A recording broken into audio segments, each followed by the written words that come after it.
그 성경을 연구하는 데는 두 가지 방식이 있습니다. 하나는 망원경식입니다. 망원경. 그래서 멀리, 넓게, 그리고 전체를 보는 방식이죠. 또 하나는 뭐죠? 망원경식이 있으면 또 하나는 현미경. 그렇죠. 현미경식입니다. 그러니까 자세히 들여다보는 거죠. 그러니까 전체를 보고 가지를 보는 그런 과정인데요. 이 망원경식만 공부하고 현미경식을 무시하게 되면은 어떤 현상이 일어나냐면 알맹이 없는 형식적인 그런 것이 될 수 있어요. 단순히 형식밖에 되지 않습니다. 그러나 반면에 현미경식으로만 연구하고 망원경식을 무시하게 되면은 길을 잃게 돼요. 그래서 이 두 가지를 잘 병행을 해야 됩니다. 그리고 균형을 잘 맞춰야 됩니다. 제가 이 6번에 걸쳐서 계시록 1장부터 14장까지 준비를 했는데요. 10월 25일이 전도의 기간이라서 그날 휴강을 하게 됐어요. 그래서 제가 5번의 강의를 할 건데요. 이번 요한계시록 연구 과정에서 제가 할 책임은 요한계시록을 망원경식으로 한번 일별하시도록 여러분에게 소스를 제공해 드리는 거고요. 그러면 이 요한계시록을 자세히 현미경식으로 연구해야 될 책임은 누구에게 있을까요? 우리에게 있어요. 예, 각자. 부탁드립니다. 예. 그리고 이 범위가 너무 광범위해서 굉장히 시간이 많이 사실 요하는 건데, 그래서 제가 그냥 일별하는 식으로 그렇게 진행을 하겠습니다. 자, 강의 스케줄을 제가 잠깐 보여드리겠습니다.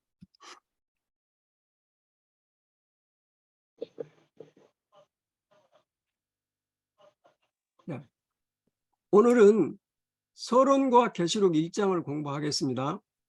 예. 그 다음에 9월 27일 다음 주에는 계시록 2장과 3장, 10월 4일은 계시록 4장과 5장, 10월 11일은 계시록 6장에서 7장, 10월 18일은 원래 제가 계시록 8장에서 13장을 준비를 했는데 10월 25일이 휴강이기 때문에 10월 18일 거는 제가 여러분에게 숙제로 드리겠습니다. 그리고 10월 25일 강의할 계시록 14장을 10월 18일에 하겠습니다. 그래서 5번에 걸쳐서 강의를 하겠습니다. 저는 이 계시록 예언서 연구를, 계시록과 다니엘 연구를 하늘로 올라가는 계단이라고 그렇게 부릅니다. 계시록 계자하고 다니엘 단을 조합해서 계단, 하늘로 올라가는 계단입니다. 사실 이 다니엘과 요한계시록은 서로 형제간이에요. 서로의 실마리를 풀어줍니다. 문제 해결에. 그래서 우리가 계시록 연구할 때는 다니엘도 같이 공부하면 굉장히 도움이 됩니다. 그래서 이 예언서는 과거, 현재, 미래를 아주 파노라마처럼 보여주는 그런 책입니다. 그래서 중요한 것은 우리가 이거를 머리로뿐만 아니라 이 가슴으로 듣게 하는 책이에요. 특별히 이 예언서는 이 상징과 표정으로 구성되어 있기 때문에 성령의 도우심이 없이는 절대로 이거 해석할 수 없는 게 예언서입니다. 그래서 우리는 육안으로뿐만 아니라 절대적으로 영안으로 읽어야 할 책입니다. 계시록은요. 그래서 오늘 저는 다윗의 기도로 시작하고자 합니다. 우리 시편 119편 18절을 한번 보겠습니다. 자, 내 눈을 열어서 주의 법에 기이한 것을 보게 하소서. 이 다윗의 기도입니다. 근데 오늘 저와 여러분의 이번 기 동안에 이렇게 한번 기도해 보십시다. 내 눈을 열어서 요한계시록의 기이한 것을 보게 하소서. 하나님께서 우리의 기도를 들어주실 것을 믿습니다. 자, 오늘 공부에 질문 3가지. 첫째는 예언을 연구하는 목적은 무엇인가? 궁극적으로 무엇을 성취하고자 하는가? 하는 주제로 말씀드리겠습니다. 두 번째 질문은 계시록 1장 5절, 6절, 7절에 기록된 예수님에 대한 묘사 세 가지가 있어요. 또 그분의 사명 세 가지가 있습니다. 그러니까 3절에 세 가지 묘사, 세 가지 사명이 있습니다. 이게 무엇인지를 좀 살펴보겠습니다. 세 번째 질문은 미래에 대한 두려움을 극복할 수 있는 비결은 무엇인가? 라고 하는 거고요. 마지막 이제 여러분들이 15분 동안 분과 토의 하실 때에 나를 찾아오신 예수님은 내게 어떤 분이신가? 라고 하는 것을 서로 좀 나눴으면 좋겠습니다. 자, 그러면 첫 번째 질문은 예언을 연구하는 목적은 무엇입니까? 왜 우리가 요한계시록 혹은 다니엘서 예언서를 공부해야 됩니까? 네, 글쎄 저는 간단하게 말씀을 드리겠습니다. 우리가 살아 숨쉬는 사랑하는 이들의 영원한 운명을 밝혀주는 걸로 보고 있으며요. 또 그런 거를 갖다가 우리가 계시를 통해서 그 세계의 역사라든가 또 그 장래의 우리가 볼 수 있는 거, 운명이라고 그렇게 봐도 되고요. 그런 게 볼 수 있는 거, 우리가 딱 이렇게 볼 수 있는 눈을 볼 수 있다는 거, 눈으로 그런 걸 볼 수 있다는 거. 그래도 물론 이제 성경의 말씀을 위주로 해서 이제 그런 걸 하지만은 전체로 짧게 말을 한다면은 그렇게 볼 수가 있겠습니다. 예, 감사합니다. 우리가 그 요한계시록을 연구해야 되는 그 이유, 목적, 우리가 목표를 분명히 설정해야 되겠죠. 이걸 한번 제가 보여드리겠습니다. 다니엘 2장 28절을 SDA 주석에 이렇게 정의하고 있습니다. 하나님께서는 그의 뭐를요? 하늘의 개 호기심을 만족시키기 위해서가 아니라 그의 마음에 하늘의 계획에 대한 뭐요? 개인적인 의무 개인적인 계획에 의무를 인식하게 하고자 미래를 계시하셨다. 느부갓네살 왕에게 이제 다니엘이 해석하면서 그렇게 얘기를 하는 것입니다. 이 예언서는 물론 우리가 호기심이 있죠. 앞으로 미래에 어떻게 전개될 것인가. 그러나 단순히 그 호기심뿐만 아니라 그것이 우리의 개인적인 의무, 우리의 삶에 어떻게 적용해야 될 것인가가 굉장히 중요한 거죠. 2008년도에 존 폴린 목사님이 아침 기도록을 쓰셨어요. 365일 요한계시록을 가지고. 이분이 우리 재림교회에서 요한계시록 전문가입니다. 지금 노마린다 교회 유니버시티 교회 나가신가 아니면 다른 여기 사세요. 어디 이 근방에. 팔라미사 교회 나가서 강의하시죠, 그분이. 자, 그분이 이런 얘기를 하셨어요. 그 책 서두에 예언은 미래에 대한 우리의 호기심을 만족시키기 위하여 주어진 것이 아니라 오늘날 우리가 어떻게 살아야 할 것을 가르치기 위하여 주어진 것이다. 다니엘 2장 28절 주석과 같은 맥락이죠. 예. 그러면서 그분이 뭐라고 하셨냐면은 내가 한 요한계시록 해석이 독자를 보다 명확한 그리스도의 모습으로 인도하지 않는다면 내가 그 책을 바로 이해하지 못한 까닭이다. 그러니까 요한계시록의 주인공이신 예수님을 제대로 나타내지 못하면 자기가 강의한 요한계시록은 결국은 잘못된 것이다, 헛것이다 하는 얘기를 하셨습니다. 자, 이 말씀을 잘 기억하시고요. 그 다음에 요한계시록을 우리가 연구해야 되는 목적은 본문 자체에 나옵니다. 계시록 1장 3절입니다. 어느 분이 한번 읽어봐 주세요. 제일 위에 있는 겁니다. 이 예언의 말씀을 읽는 자와 듣는 자들과 그 가운데 기록한 것을 지키는 자들이 복이 있나니 때가 가까웁니다. 예, 계시록의 1장 3절에서 읽고 듣고 지키는 거, 예언서를 계시록을 한 분에 복이 있다 그랬어요. 그래서 요한계시록에 보면은 7가지 복이 나옵니다. 그래서 하나님께서 우리가 예언 연구를 통해서 우리에게 행복한 삶을 살도록 하셨어요.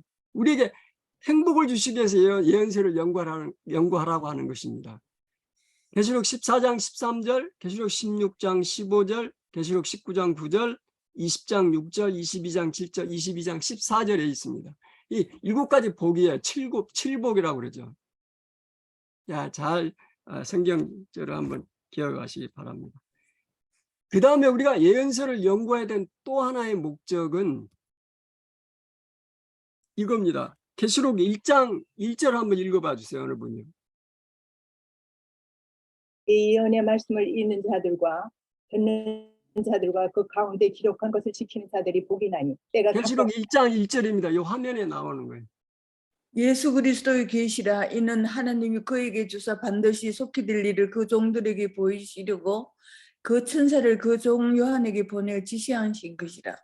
예, 계시록을 기록할 때 요한은 분명한 목적을 얘기했습니다. 왜 기록했느냐?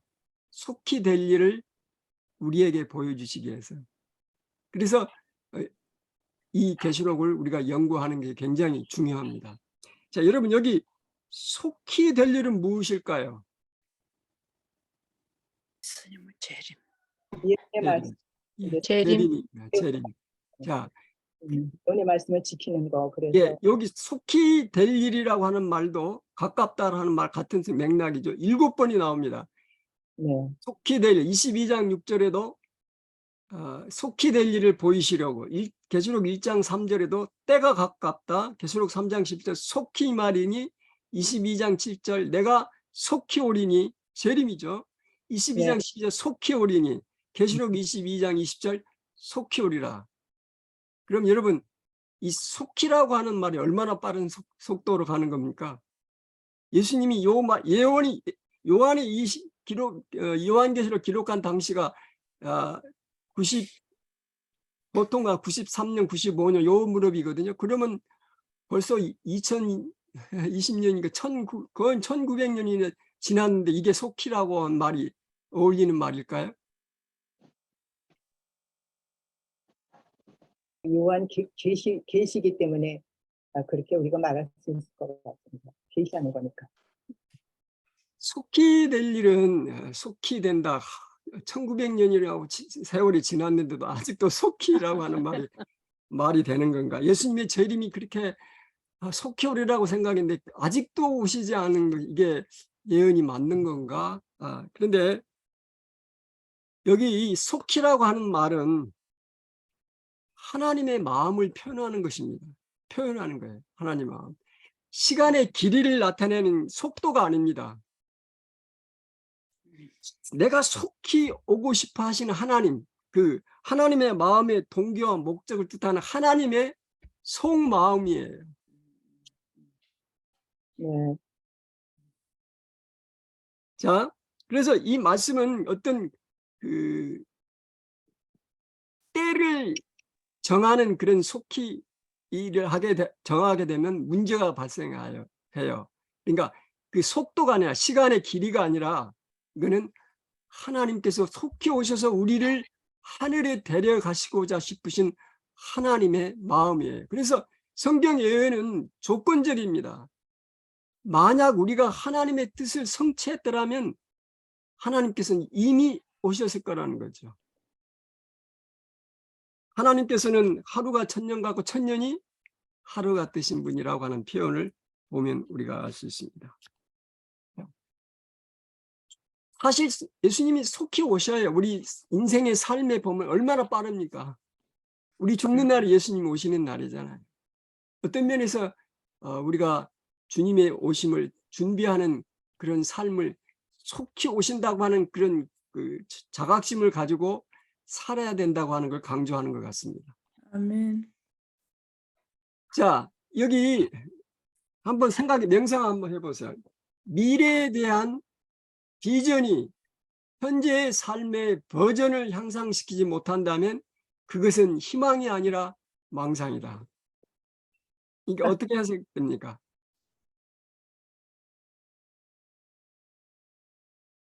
미래에 대한 비전, 우리가 미래의 사건을 쫙 깨요. 그러죠? 도표를 그려가면서 이제 일요일협력 내립의 은혜의 시기가 마치고 7장이 나오고 그 다음에 야곱의 환란 그동안에 있고 그 다음에 예수님이 재림하시고 그 다음에 이제 천년기 있고 그 다음에 삼림하셔서 쭉 이런 비전에 대한 그런 비전에 대한 지식이 현재 내 삶의 버전, 내 삶의 판을 바꾸지 않으면, 다시 말하면 내 삶을 변화시키지 않으면 그 예언의 지식이 무슨 소용이 있겠느냐 하는 거죠.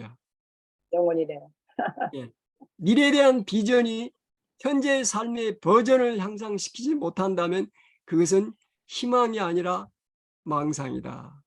이 말씀을 꼭 기억하시면서 예언서를 연구해 보시기 바랍니다. 아멘.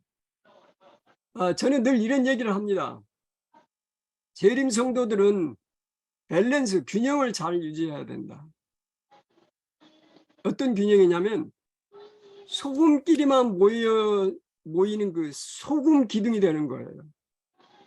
무슨 얘기인지 아시죠? 재림 성도끼리만 뭉치는 거예요. 소금끼리만 모여요. 소금 기둥이 돼요. 그냥. 그래서 자기들끼리만 똥돌 뭉치잖아요. 소금 기둥이 되면은 맛은 가지고 있겠지만 소금 기둥이 되면 소금 역할을 할 수 있나요? 쉽게 말씀드리면 그냥 삼육으로 뭉치는 겁니다. 예, 삼육으로 뭉치는 거예요. 그래도 반면에 재림 교회도 정통이다 하고 싶은 말, 그 말을 듣고 싶어가지고 다른 교회와 섞이되 맛을 잃어버려요. 재림교회의 정체성을 잃어버린다고 말이죠. 그러니까 이 두 극단을 피해야 돼요. 소금 기둥이 되는 것도 피하고 맛을 잃어버린 소금이 돼서 다른 사람과 섞이는 것도 피해야 됩니다. 그러니까 우리가 맛을 가진 소금으로서 섞여야 되는 게 정통이죠. 그래서 우리가 정체성과 사명 사이의 조화를 이루어야 하는 것입니다. 정말 중요합니다. 예. 재림교회의 정체성을 잃어버린 맛을 잃어버리면 재림교회의 존재 가치가 없는 거죠. 그러나 또 한편으로는 재림교회끼리만 모이면 소금 기둥이 되면은 사명이 없어지죠. 그래서 이걸 잘 조화를 이루어야 된다고 하는 것입니다. 자, 우리가 왜 예언을 연구하는 목적이 뭐냐? 그걸 하나만 더 보겠습니다. 어떤 신자도 단지 자신의 호기심을 충족시키기 위해 예언을 연구해서는 안 됩니다. 다니엘과 요한은 미래에 대한 하나님의 계시를 받았을 때 둘 다 죽은 자처럼 쓰러졌습니다. 다니엘 10장, 계시록 1장 10절에 보면 예수님의 모습이 나타날 때 요한도 바닥 엎드렸어요. 죽은 사람처럼 됐어요. 다니엘도 그랬어요. 그들은 압도당했습니다. 우리는 이 책을 단지 학문을 연구하는 학생으로서가 아니라 아카데믹 스튜던트가 아니라 원더러즈, 워시퍼즈로 접근해야 된다 그랬어요. 제가 그래 한국말 경자를 맞추기 위해서 경외자와 경배자가 돼야 된다고 했습니다. 그래서 우리가 계시록을 연구하실 때에 하나님을 경외하는 마음으로, 하나님을 경배하는 마음으로 연구해야 된다. 그렇게 접근해야 된다. 라는 말씀을 드렸습니다.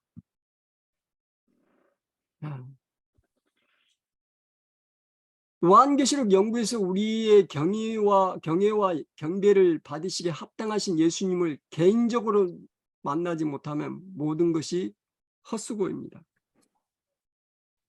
요한의 예언은 주로 예수 그리스도의 계시지 미래의 사건의 계시가 아닙니다. 다니엘이나 요한계시록의 내용은 어떤 사건이 아니라 그 사건을 통제하시고 지배하시는 한 사람, 인자이신 예수님입니다. 그래서 예언서의 주인공은 사건이 아니라 예수님이라고 하는 걸 꼭 기억하시기 바랍니다. 요한계시록 1장에서 1장, 2장, 3장에서 그리스도는 교회를 섬기는 왕이자 존귀한 제사장으로 보여집니다. 그렇게 나타납니다. 요한계시록 4장, 5장에서는 하늘 보좌에 앉아 계시는데요. 어린 양으로 보입니다. 어린 양으로 보여집니다. 계시록 6장에서 18장에서는 심판자로 자의 모습으로 예수님이 나타나십니다.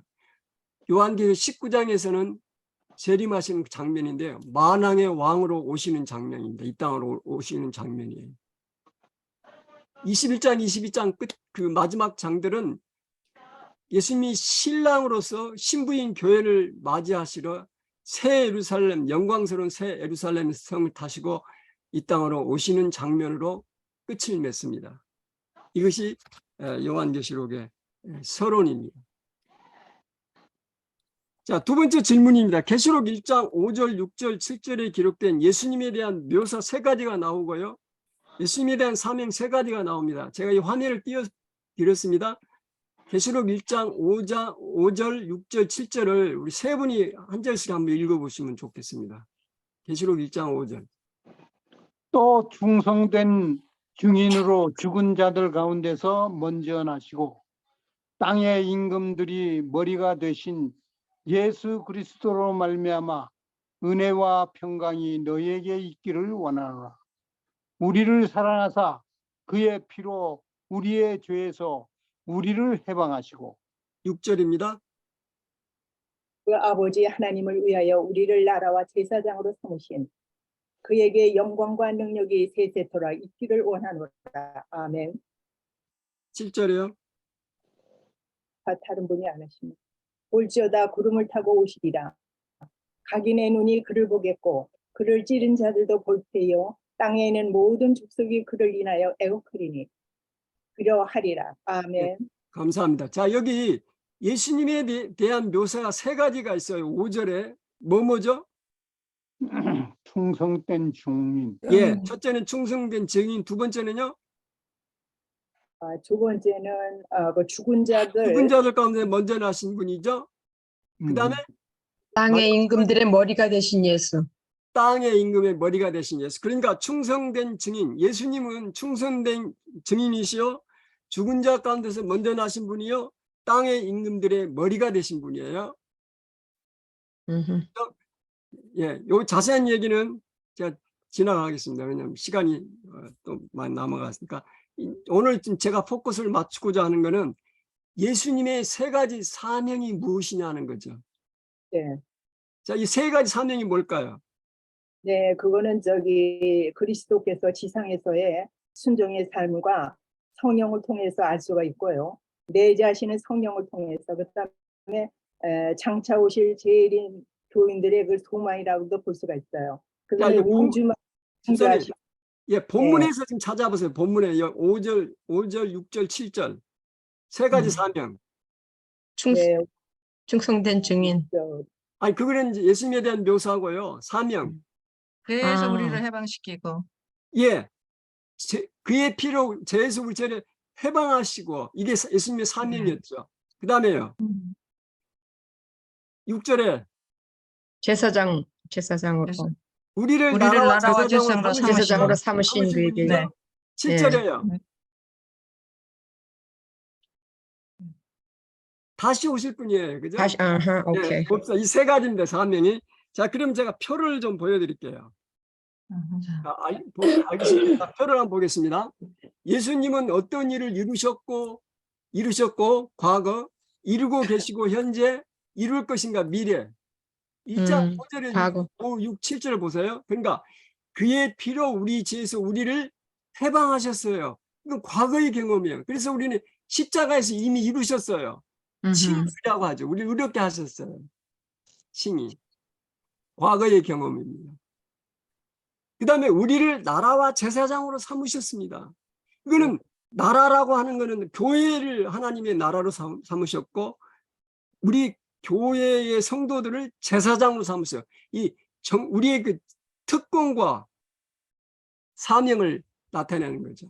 그래서 이거는 우리가 어떤 삶을 살기를 원하냐면 제사장으로, 하나님의 제사장으로 살기를 원하세요.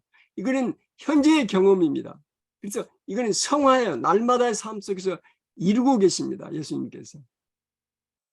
하나님 나라의 제사장으로 우리가 임명을 받았고 그렇게 살도록 현재의 그렇게 성화의 과정을 가도록 그렇게 하나님께서 우리에게 특권을 주셨어요. 그래서 요한계시록은 예수 그리스도가 누구신지 뿐만 아니라 그분 안에서 우리가 어떤 사람이 될 수 있는지를 우리에게 알려주고 있습니다. 예수님이 누구신가에 따라서 그것을 우리가 깊이 깨달을수록 내가 어떤 사람이 될 수 있는지를 우리가 측정할 수 있다는 거죠. 하비 마케라고 하는 사람이 친 책이 있는데요. 예를 들면 이런 거죠. 엘비스 프레슬리 잘 아시죠? 월트 디즈니 신문사에서 해고됐어요. 1954년대. 해고됐는데 유명한 사람이 됐죠. 그 다음에 랜스 암스트롱이라고 하는 사람 1997년 자전거 팀에서 프랑스 자전거 팀에서 해고당했어요. 근데 고환암을 치료하고 암을 이긴 다음에 7차례나 투르 드 프랑스 경기에서 우승을 했습니다. 메리킹은 그 마이애미 헤럴드에 칼럼 쓰다가요 무능하다고 해고당했습니다. 그런데 그가 어떤 사람이 됐냐면 유명한 인사는 다 이 사람하고 인터뷰를 이끈 사람이었어요. 예를 들면 스티브 잡스 같은 분들하고. 그래서 요한계시록을 통해서 우리에게 주는 그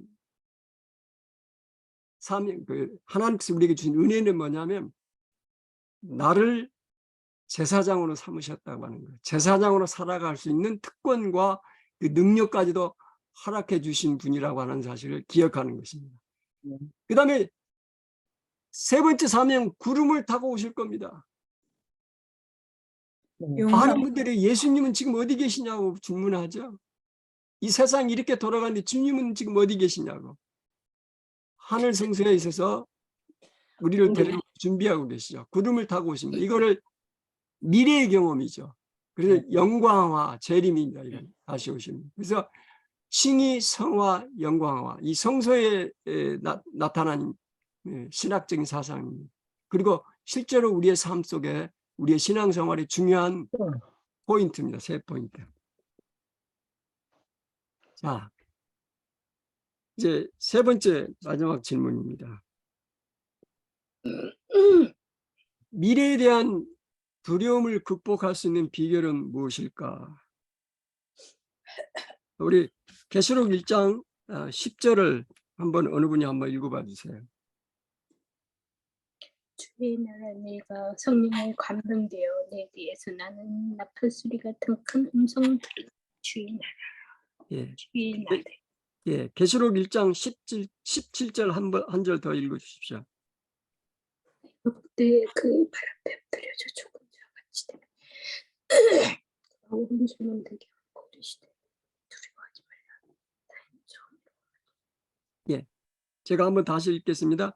내가 볼 때 그 발 앞에 엎드려져 죽은 자 같이 되매 그 오른손을 내게 얹고 가라사대 두려워 말라 나는 처음이요 오늘가 아니라 처음이요 나중이요. 여러분 요한이 이 성령의 감동을 받아서 이 계시를 받은 날은 주의 날입니다. 이 주의 날은 제가 여러분에게 숙제로 드리겠습니다.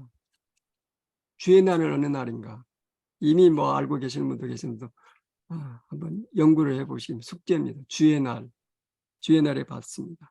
그리고 결론적으로 말하면 그날은 안식일이었죠. 안식일이었습니다. 그리고 지금 요한은 계시를 어디에서 지금 받고 있습니까?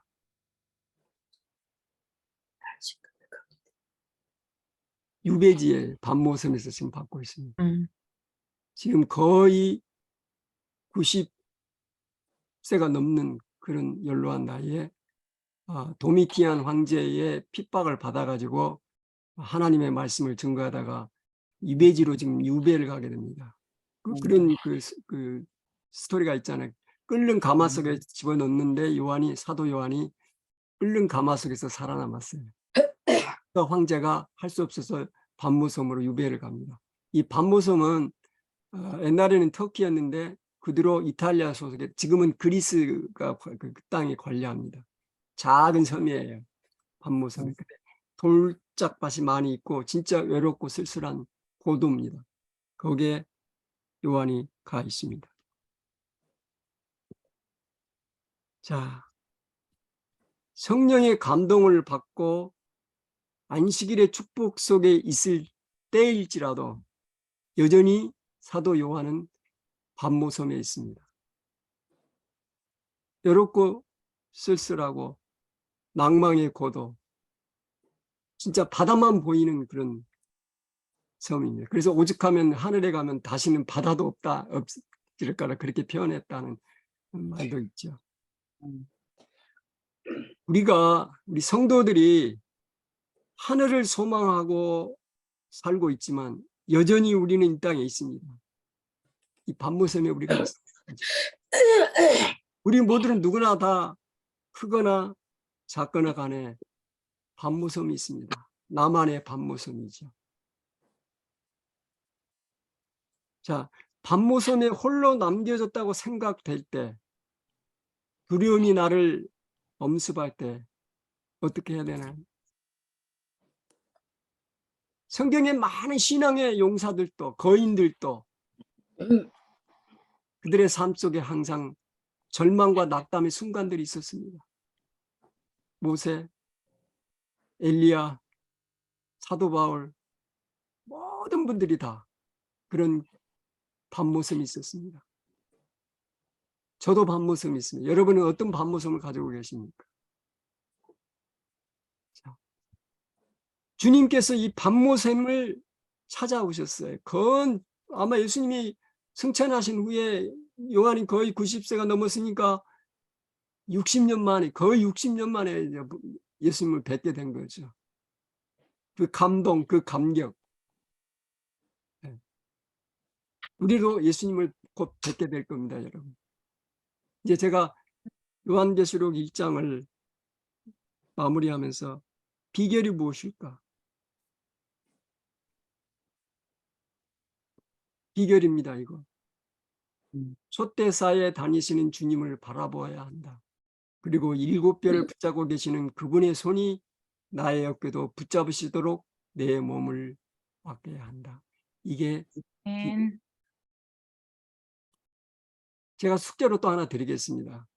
계시록 1장 12절에서 16절에 기록해 보면 예수님의 모습이 사도 요한에게 나타난 예수님의 모습이 묘사되어 있습니다. 그 모습이 어떻게 나타났는지 여러분 다시 한번 살펴보시기 바랍니다. 그러시면서 나에게 개인적으로 찾아오신 나의 예수님, 내 개인적인 예수님은 내게 어떤 분이신가? 그거를 이렇게 분과토해 때 꼭 한번 의논해 보시기 바라고요. 이제 정리를 해보겠습니다. 계시록 1장, 제가 늘 하는 성경 연구 방법입니다. 계시록 1장을 제가 정리하면서 이렇게 상념과 단상으로 이렇게 묘사했습니다. 어느 분이 한번 읽어봐 주실래요? 요한 계시록을 연구해야 되는 이유는 무엇일까? 미래에 대한 호기심만이 아니다. 오늘을 어떻게 살아야 할지에 대한 답을 얻기 위해서다. 무엇보다도 계시를 주신 예수 그리스도를 더 깊이 알기 위해서다. 그분은 나와 무슨 상관이 있는가? 예수님을 개인적으로 알므로 오늘의 나의 삶이 변화되는 것이 목표이다. 요한은 주의 날에 성령에 감동되는 감동을 맛보고 있었지만 여전히 쓸쓸한 반모섬에 갇혀 있었다. 우리가 하늘을 꿈꾸고 있지만 우리의 몸은 아직도 땅에 있다. 요한이 붓으로 계시를 기록하여 세상에 전하듯이 우리도 우리의 삶으로 예수 그리스도를 세상에 보여주어야 하기 때문이다. 두려움으로 가득 찬 세상에서 주님의 손이 나의 어깨를 만져주심을 느껴야 한다. 아멘. 예수님의 손이 저와 여러분의 어깨를 만져주시고 그리고 걱정 마, don't worry 그 음성을 꼭 들으시길 바랍니다. 말씀을 마치겠습니다. 아멘. 아멘. 아멘. 아멘. 아멘.